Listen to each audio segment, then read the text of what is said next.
Hello అండి. Welcome to యోగ్ స్టాక్. Thank you for supporting my videos. అందరూ బాగున్నారు కదా? ఈ యాక్చువల్‌గా ప్రెజెంటు ఒక ఇంపార్టెంట్ ఇన్ఫర్మేషన్ ఒకటి నేను చూశాను. అది మీకు అప్డేట్ చేద్దామని చెప్పి ఈ వీడియో చేస్తున్నా. అది కూడా గ్రీన్ కార్డ్స్ గురించనమాట. ఆహ్, బేసిక్‌గా ఒక న్యూస్ అయితే బయటకు సర్క్యులేట్ అయింది. అందరూ చెప్పేదేంటంటే గ్రీన్ కార్డ్ అప్లికేషన్స్ ప్రాసెసింగ్ ఆపేశారు అని చెప్పేసి ఒక న్యూస్ అయితే సర్క్యులేట్ అయితుంది. మరది మీ అందరికీ ఎంతవరకు తెలుసో నాకైతే తెలీదు గానీ, బట్ యాక్చువల్లీ యూఎస్ గవర్నమెంట్ వచ్చేసి ప్రస్తుతానికి they put pause on the green card application processing.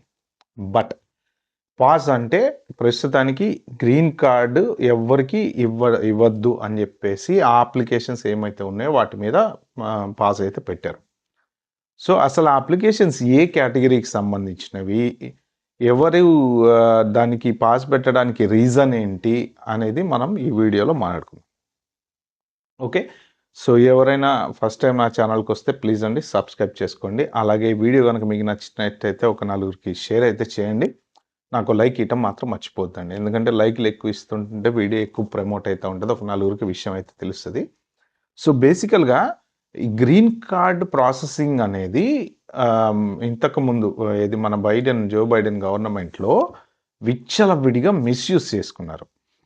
ఎందుకంటే ఇప్పుడు మిస్‌యూజ్ అంటే ఎవరు మిస్‌యూజ్ చేసుకున్నారంటే జెన్యూన్‌గా ఇప్పుడు మనం హెచ్-1 మీదెళ్లి కొన్ని రోజులు అక్కడుండి జాబ్ చేసి తర్వాత రూల్ ప్రకారం గ్రీన్ కార్డ్ అప్లై చేసుకున్న వాళ్ళు ఫైన్. వాళ్ళకి ఎటువంటి ప్రాబ్లమ్ లేదు. మిస్‌యూజ్ ఎవరు చేశారంటే వీళ్ళు చెప్పటం ప్రకారం ఇప్పుడు ప్రెజెంట్ గవర్నమెంట్ ఏం చెప్తుంది అంటే ఈ అసైలమ్ సీకర్స్ ఎవరైతే ఉన్నారో వేరే అసైలమ్ ద్వారా వీళ్ళు చాలా మందికి గ్రీన్ కార్డ్ ఇప్పించారు. డీప్ స్టేట్ అని యాంగిల్ ద్వారా వీళ్ళు చాలా గ్రీన్ కార్డ్స్ విచ్చలవిడిగా అసైలమ్ రూట్‌లో ఇప్పించారు. సో, అసలు వాళ్ళంతా దానికి ఎలిజిబిలిటీ కాదు. అయినా సరే ఇప్పించేశారు. ఇష్టం వచ్చినట్టు గ్రీన్ కార్డులు తీసుకున్నారు కానీ, ఎవడు కూడా కంట్రీకి సంబంధించినటువంటి సరిగ్గా జాబులు చేయటం గానీ, టాక్సులు కట్టడం గానీ అలా తీసుకోలేదు. అందుకని చెప్పేసి ఇవన్నీ మళ్ళీ మనం ఒకసారి రివిజన్ చేయాలి. రివ్యూ చేయాలి. అసలు నిజంగా జెన్యూన్‌గా ఇచ్చారా? ఆళ్ళు కాదా? అనేది ప్రెజెంట్ అయితే డిస్కషన్ జరుగుతుంది. దానికి సంబంధించి ఈ గ్రీన్ కార్డ్ అప్లికేషన్స్ ఎవరెవరైతే అప్లై చేశారో, జో బైడెన్ గవర్నమెంట్‌లో వచ్చి ఎవరెవరైతే అప్లై చేశారో, అప్లై చేసిన వాళ్ళందరివి పాస్‌లో పెట్టారు. సో, ఏ కేటగిరీకి సంబంధించిన వాళ్ళు పాస్‌లో పెట్టారు అంటే first main important category asylum category. మీకు తెలుసు కదా! అసైలమ్ అంటే జనరల్‌గా జస్ట్ నేను చిన్న క్విక్ రీక్యాప్ ఇస్తా. వేరే కంట్రీ నుంచి ఫర్ సపోజు ఎగ్జాంపుల్‌కి చెప్పాలంటే మన ఇండియా నుంచి చాలామంది రీసెంట్‌గా యూఎస్ వచ్చారు. వచ్చి అసైలమ్ అప్లై చేసుకున్నారు. ఏమని అప్లై చేసుకున్నారు అంటే, మేము కాంగ్రెస్ పార్టీ వర్కర్‌లము. మాకు ఇటు బీజేపీ నుంచి థ్రెట్ ఉంది అని జెప్పి కొంతమంది అసైలమ్ అప్లై చేసుకున్నారు అని జెప్పేసి న్యూస్ వచ్చిందప్పుడు భయంకరంగా.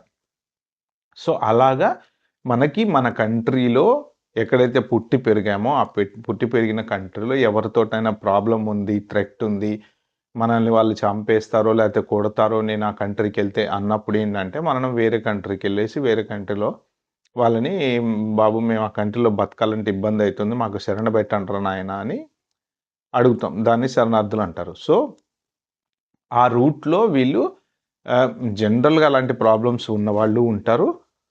మామూలుగా దాన్ని మిస్‌యూజ్ చేసుకొని అప్లై చేసుకునే వాళ్ళు గూడా ఉంటారనమాట. సో, ఆ రూట్‌లో ఎవరెవరైతే అసైలమ్ అప్లై చేశారో, అసలు ఫస్ట్ ఆఫ్ ఆల్ ఆ ప్రాసెసింగ్ మొత్తం ఆపేసేసారు ఇప్పుడు కంప్లీట్‌గా. సో, ఆ అప్లికేషన్స్ ఉన్నవన్నీ ఇప్పుడు ఏం చేస్తున్నారు వీళ్ళు రివ్యూ చేస్తున్నారు. అసలు వీడికి నిజంగా థ్రెట్ ఉందా? లేదా? అంటే వీళ్ళకి ఎట్లా తెలిసింది ఇప్పుడు ఇట్లా మిస్‌యూజ్ చేస్తున్నారని అంటే మీకు చిన్న ఎగ్జాంపుల్ చెప్తా. ఇప్పుడేంటి అక్కడికెళ్ళిన తర్వాత వీళ్ళేం జేస్తారంటే ఫస్టు ఇల్లీగల్‌గానో లేతే విజిట్ వీసా మీద ఎళ్లి ఉండిపోవటమో, ఏదో ఒక రకంగా వాళ్ళు ఆ కంట్రీ చేరతారు అమెరికా. చేరిన తర్వాత వాళ్ళేం జేస్తారంటే ఇది వీసా అయిపోయే వరకు వెయిట్ చేస్తారు. అంటే గోడ దూకొస్తే ఇల్లీగలే. లేదు అంటే వీసా అయిపోయేదాకా వెయిట్ చేస్తారు. విజిట్ వీసా మీద వచ్చారండి ఫర్ ఎగ్జాంపుల్. ఒక ఎవరో పెద్ద పొలిటికలోడికి సంబంధించినోడు ఇంక అక్కడ ఉండలేక వచ్చేసాడు విజిట్ వీసా మీద. ఎట్లో గొట్ల వచ్చాడు. అయిపోయింది. అయిపోయిన తర్వాత ఇప్పుడేం చేస్తాడంటే పోలీసుల దగ్గరికెళ్ళిపోయి ఎట్లో గొట్ల పోలీసోళ్ళకి దొరుకుతాడు. వీళ్ళ దాంట్లో. అప్పుడు ఇల్లీగల్‌గా ఉంటాడు గదా! ఇల్లీగల్ డిటెన్షన్ అయినప్పుడు ఏంటి వాళ్ళు పట్టుకుంటే ఇమ్మీడియేట్‌గా తీసుకెళ్ళి జడ్జి దగ్గర తీసుకుపోవాలి. జడ్జి దగ్గరికి తీసుకపోతే అప్పుడు ఏం చెప్తారంటే, "అయ్యా నాకిట్లా మా కంట్రీలో థ్రెట్ ఉంది. నేనెళ్తే చంపేస్తా అంటున్నారు. నేను ఇక్కడే ఏదో చేసుకొని అసైలం అప్లై చేసుకుంటా. కొంచెం నాకు భిక్ష పెట్టండి" అంటాడనమాట. సో, అప్పుడు వాళ్ళు ఇంక వాళ్ళకి రూల్ అనమాట. అది రూల్ వాళ్ళు రాసుకున్న రూలే. మనం ఏం చేయలేం దానికి. ఆ రూల్ ప్రకారం ఫాలో అవుతున్నారు. సరే ఓకే అని గ్రాంట్ చేస్తున్నారు. ఆ అప్లికేషన్ ప్రాసెస్ అయ్యి వాడికి ఇవాళ రేపో 5 ఏళ్లకో, 10 ఏళ్లకో ప్రాసెస్ అయ్యి వాడికి గ్రీన్ కార్డ్ వస్తది అసైలం పేరు మీద. సో, ఈళ్ళు వచ్చిన తర్వాత ఏం చేస్తున్నారంటే మంచిగా అప్ అండ్ డౌన్ కొడుతున్నారు. ఇప్పుడు నీకు ఇండియాలో ప్రాబ్లమ్ ఉందన్నావు. ఇక్కడికొచ్చి నువ్వు అసైలం అప్లై చేసుకున్నావు. ప్రాబ్లమ్ ఉన్నప్పుడు మరి how you can go to India for holiday? Impossible గదా! అది ఇప్పుడు వీళ్ళకి అర్థమైందనమాట. లాజిక్ మీకు అర్థమైంది గదా! వీళ్ళు ఏ కంట్రీ నుంచయితే అసైలం తీసుకుంటున్నారో థ్రెట్ ఉందని అప్ అండ్ డౌన్ కొడుతున్నారు ఆ కంట్రీకి. ట్రావెలింగ్ అయితే చేస్తున్నారు. అంటే వీళ్ళు ఆ పేరు మీద మిస్‌యూజ్ చేసుకొని గ్రీన్ కార్డ్స్ అప్లై చేసుకున్నారు అనేది సిటిజన్‌షిప్పో, గ్రీన్ కార్డ్సో కొన్ని కంట్రీ‌ల్లో సిటిజన్‌షిప్, కొన్ని కంట్రీ‌ల్లో గ్రీన్ కార్డ్స్ అట్లా ఉంటాయి. సో, చేసుకున్నారనేసి అవి గవర్నమెంట్‌కి అర్థమై ఏంటంటే ప్రెజెంట్ ఎవరెవరైతే ఆ పేరు మీద అప్లై చేశారో అవన్నీ పాజ్‌లో పెట్టారు. సో, అసైలమ్ సీకర్స్‌కి సంబంధించిన అప్లికేషన్స్ ఎవరైనా ఉంటే వాళ్ళు ఇంకా నెక్స్ట్ ఫర్దర్ అటార్నీని కలవడమా ఏంటి అనేది వాళ్ళైతే చేసుకోవాల్సొస్తది. సో, కాబట్టి మన వాళ్ళెవరివి కాదు. నెక్స్ట్ ఇంకెవరివి అంటే ఈబీ4 వీసా మీద వచ్చి అంటే ఈ ప్రీస్ట్‌లు గాని, లేకపోతే ఆ ఈబీ4కి సంబంధించిన రిలేటెడ్ వర్క్ వీసా మీద రిలీజియస్ దాని కింద వచ్చిన వాళ్ళెవరైనా గాని గ్రీన్ కార్డ్ అప్లై చేసుంటే వాళ్ళవి అప్లికేషన్స్ గూడా పాజ్‌లో పెట్టారు. సో, అంటే వాళ్ళకి గూడా ప్రెజెంట్ గ్రీన్ కార్డు అంటే పాజ్‌లో పెట్టారు అంటే ఈ అప్లికేషన్స్ అన్నీ గూడా వాళ్ళు రివ్యూ జేస్తున్నారు. ఒక్కసారి రివ్యూ జేసిన తర్వాత ఏ కరెక్ట్ అప్లికేషను, ఏ అప్లికేషన్ కరెక్ట్ గాదు. దాన్ని బట్టి మళ్ళీ వాళ్ళప్పుడు మళ్ళీ స్టార్ట్ చేస్తారు. జెన్యూన్ అప్లికేషన్స్ అయితే మళ్ళీ ఇస్తారు. లేదు అంటే అన్నీ వెనక్కి పంపించేస్తారనమాట. స్పెషల్ ఇమిగ్రెంట్ కేటగిరీ ఈబీ4 అనమాట. సో, వీళ్ళవి ఆ పేరు మీద వచ్చిన వాళ్ళయి గూడా ఆపేశారు. నెక్స్ట్ ఇంకొకటేంటంటే పెరోల్ ఇమిగ్రేషన్ అని ఒకటుందనమాట. అంటే యుక్రెయిన్‌ను రీయునైటింగ్ అని జెప్పేసి అప్పుడు వెనెజులా, యుక్రెయిన్ ఇలా కొంతమంది వాళ్ళు ఒక ప్రోగ్రామ్ ఒకటి క్రియేట్ జేశారు. ఇది మన ప్రీవియస్ గవర్నమెంట్‌లో అనుకుంటా నాకు దెలిసి. ఆహ్, వాళ్ళకి గూడా ఇప్పుడు రీసెంట్‌గా 5,30,000 మంది ఎనకకు పంపిస్తున్నారని జెప్పి మొన్న రీసెంట్‌గా జరిగింది గదా! ట్రంపు. సో, వాళ్ళందరూ ఎవరెవరైతే మన ఏమంటారు దాన్ని వాళ్ళు అసైలమ్ సీకర్స్ కాదు గానీ, వాళ్ళేంటంటే బతకడానికి ఇక్కడొచ్చారనమాట. అలా బతకడానికి దయ జూపిచ్చి వాళ్ళకి భిక్ష బెట్టి కంట్రీలో ఉండటానికి మన అవకాశం ఇచ్చారనమాట. ఒక పర్టిక్యులర్ బిల్ బెట్టి చేశారప్పుడు అది లాస్ట్ గవర్నమెంట్‌లో. వాళ్ళందరూ గూడా గ్రీన్ కార్డ్‌లు అప్లై జేసుకున్నారు. సో, వాళ్ళ అప్లికేషన్స్ అన్నీ గూడా పాజ్‌లో పెట్టారనమాట. నాకు తెలిసి వీళ్ళే మొన్న 5,50,000 మందిని సడెన్‌గా క్యాన్సిల్ జేసేసి ట్రంప్ మీ కంట్రీకి మీరెళ్ళిపోండి అని జెప్పి పంపించేస్తున్నాడని జెప్పి ఒక న్యూస్ సర్క్యులేట్ అయితుంది గదా! 4, 5 రోజుల నుంచి. నాకు దెలిసి వీళ్ళే అనుకుంట. యుక్రెయిన్, వెనెజులా వీళ్ళంతా వాళ్ళనమాట. సో, ఈ 3 కేటగిరీస్‌కి సంబంధించిన గ్రీన్ కార్డ్ అప్లికేషన్స్ అన్నీ 1 అక్టోబర్ 2025 వరకు ప్రస్తుతానికి పాస్. అంటే ప్రాసెస్ జరగదు. మళ్ళీ ఎప్పుడు ప్రాసెస్ స్టార్ట్ అవుతది అంటే 2025 1 అక్టోబర్ తర్వాత మరి వీళ్ళన్నీ అప్లికేషన్స్ అన్నీ గనక చెక్ చేసి స్టార్ట్ చేస్తారా? లేదు దీంట్లో కొన్ని రిజెక్ట్ జేసి మిగిలినవి స్టార్ట్ చేస్తారా? ఎట్లా జేస్తారు? ఏంటనేది క్లారిటీ లేదు.